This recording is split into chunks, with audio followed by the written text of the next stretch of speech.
அஸ்ஸலாமு அலைக்கும் வரஹ்மத்துல்லாஹி பரகாத்துஹு. பிஸ்மில்லாஹிர் ரஹ்மானிர் ரஹீம். அன்பான சகோதர சகோதரிகளே, எல்லாம் வல்ல அல்லாஹ்வின் நல்லடியார்களே, இன்று நாம் காண இருக்கும் தலைப்பு மனித உரிமைகளை மதிப்போம், சொர்க்கம் பெறுவோம்.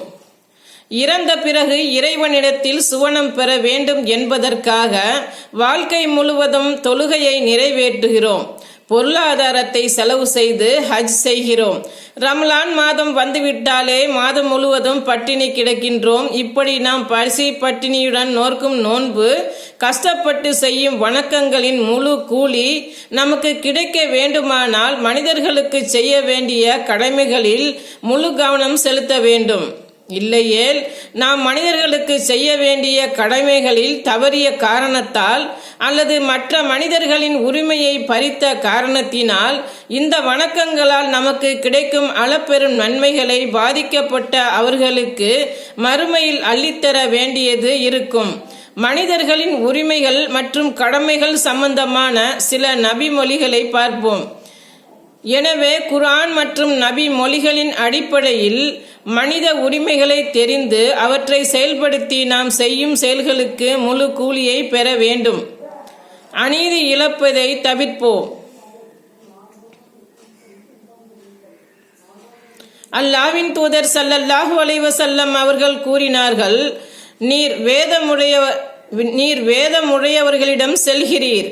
அவர்களிடம் சென்றடைந்து விட்டால் அல்லாஹ்வை தவிர வேறு இறைவன் இல்லை, முஹம்மது அல்லாஹ்வின் திருத்தூதராவார் என்று ஏகத்துவத்திற்கு சாட்சியம் சொல்லும்படி அவர்களை அழைப்பீராக. இதற்கு அவர்கள் இசைந்து உமக்கு கட்டுப்பட்டு விட்டால் அல்லாஹ் தினமும் ஐவேளை தொழுவதை கடமையாக்கியுள்ளான் என்பதை அவர்களுக்கு அறிவிப்பீராக. அவர்கள் இதற்கும் இசைந்து உமக்கு கட்டுப்பட்டு விட்டால் நிச்சயமாக அல்லாஹ் அவர்களில் செல்வந்தர்களிடமிருந்து வசூலிக்கப்பட்டு அவர்களின் ஏழைகளுக்கு கொடுக்கப்படுகின்ற ஜக்காத்தை கடமையாக்கியுள்ளான் என அவர்களுக்கு அறிவிப்பீராக. அவர்கள் இதற்கும் இசைந்து உமக்கு கட்டுப்பட்டால் அவர்களின் பொருள்களில் சிலவற்றை வசூலிப்பது குறித்து உம்மை எச்சரிக்கின்றேன்.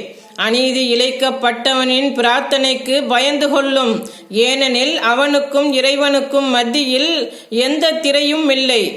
முஆத் பின் ஜபல் ரலியல்லாஹு அன்ஹு அவர்களை யமனுக்கு ஆளுநராக அனுப்பும் போது நபி ஸல்லல்லாஹு அலைஹி வஸல்லம் அவர்கள் கூறியதாக அப்துல்லா பின் அப்பாஸ் ரலியல்லாஹு அன்ஹு அவர்கள் அறிவிக்கிறார்கள். நூல் புகாரி 1496.